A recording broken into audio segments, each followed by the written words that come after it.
Nggak sedikit para YouTuber yang baru masuk ke YouTube dan baru beberapa mengupload video, dia sudah banyak merasakan kesulitan untuk mendapatkan penonton. Dan juga nggak sedikit para YouTuber tersebut itu banyak menggunakan ilmu-ilmu hitam yang mungkin dikatakan beli jam tayang, saling subscribe, ataupun saling menonton dan yang lainnya. Nah, inilah kesalahan para YouTuber pemula yang baru masuk ke YouTube yang diawali dengan ilmu-ilmu hitam yang pasti saya katakan itu channelnya akan lebih terpuruk. Kenapa demikian? Nah, di sini saya akan lebih menjelaskan dan juga termasuk hal apa saja yang harus kita lakukan ketika kita mengawali membangun channel dan serta berapa sih jumlah video di awal-awal kita membangun channel. Balik lagi bersama Bang Metrik, kali ini di atas genteng yang cuacanya sangat agak panas ini ya. Saya pun menggunakan payung walaupun agak kecil seperti ini ya. Seperti biasa di awal video, doa yang berulang yang pasti jabah buat kalian masuk video ini, yang subscribe dan yang like serta berkomentar. Saya doakan semoga sehat selalu, sukses dan berkah, amin. Dan juga tak lupa ya, walaupun cuacanya agak panas begini, kita harus tetap ngopi ya. Ini aduh, kopinya tinggal setengah darinya. Habis benerin genteng tadi ya, kopinya belum ganti nih ya. Jikalah kita seruput lah setik maya cobian. Bismillahirrahmanirrahim. Mantul.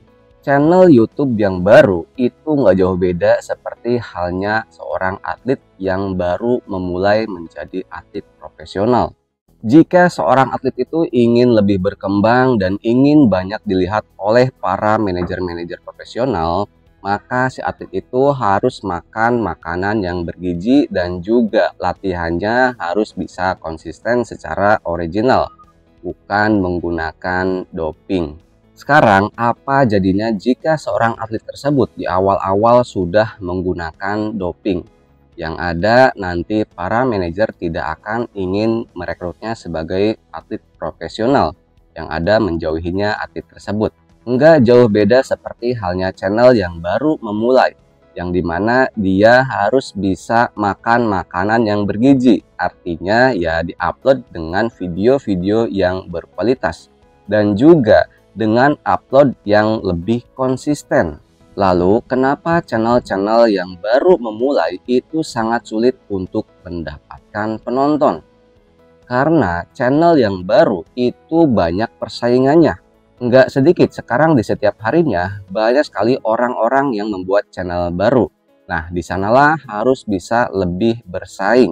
Nah, bersaingnya seperti apa? Bersaingnya yaitu adalah channel kita gimana harus bisa lebih dikenali oleh algoritma.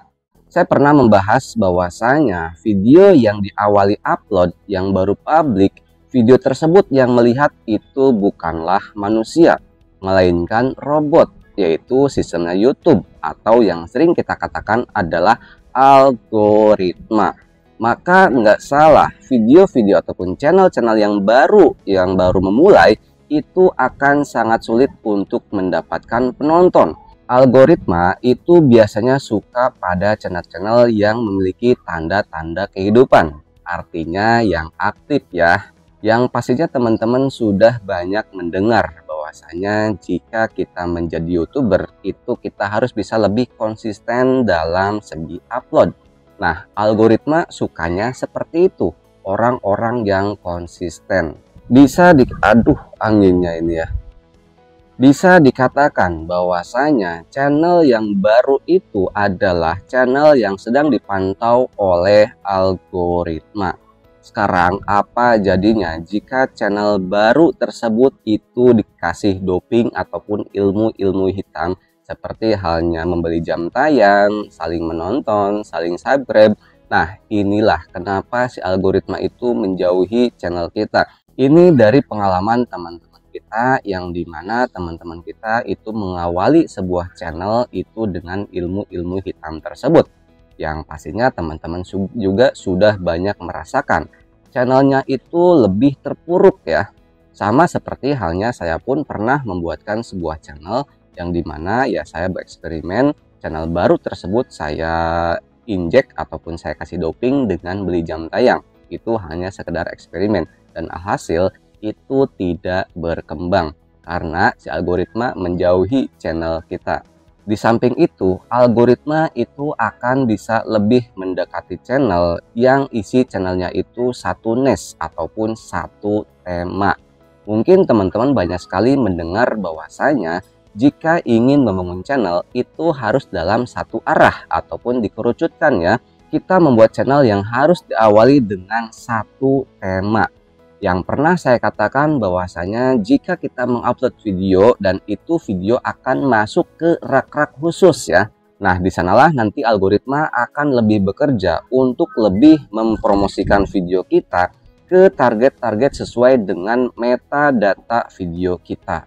Lalu, jika ada pertanyaan berapa sih jumlah video yang harus kita upload di awal-awal kita membangun channel? Kita sebagai YouTuber jangan memaksakan diri. Yang harus mungkin dikatakan kita harus membuat ataupun mengupload video dengan jumlah banyak. Yang pasti di sana dikatakan sebelumnya bahwasanya si algoritma itu sukanya orang yang konsisten. Tapi kita harus sadar diri ketika kita mengawali channel, nah kita harus bisa bersaing itu seperti apa? Ya artinya kita harus aktif. Bisa dikatakan mungkin satu hari satu kali ataupun mungkin satu hari dua kali uploadnya. Yang pasti di awal-awal kita membangun channel itu harus lebih konsisten. Lalu bagaimana jika channel kita itu sudah banyak dikasih makan makanan yang bergizi ya, yaitu dengan upload video yang berkualitas dan juga menguploadnya itu dengan konsisten. Akan tetapi masih saja belum mendapatkan penonton ataupun channel kita itu belum diketahui oleh algoritma. Nah, di sana kita harus bisa merubah strategi kita. Ingat ya, yang pernah saya katakan bahwasanya ketika kita mengawali di YouTube ini, setidaknya kita harus bisa seperti halnya manajer marketing, yang dimana kita harus bisa melihat niche ataupun ceruk pasar apa yang sedang viral. Nah, di sana kita bisa merubah strategi kita. Teman-teman bisa menggunakan strategi video yang banyak dicari ataupun yang sedang viral. Akan tetapi, jangan sampai kita merubah tema pada channel kita. Artinya, jika diawali kita membuatkan konten tentang masak ya, nah itu jangan kita rubah mungkin ke halnya vlog, mancing, ataupun yang lainnya. Karena jika kita merubah ataupun banting setir pada channel kita, itu nantinya akan lebih terpuruk.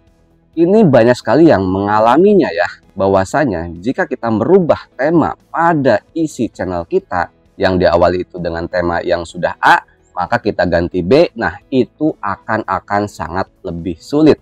Jadi apa yang harus kita perbaiki?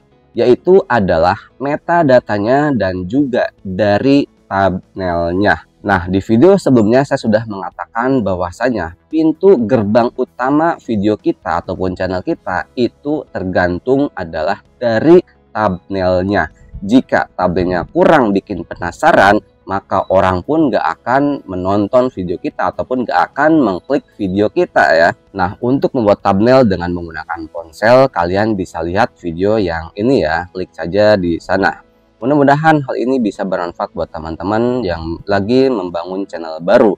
Semoga saja bisa lebih berkembang. Terima kasih dari saya, sampai jumpa di konten-konten selanjutnya dan salam sukses buat kita bersama.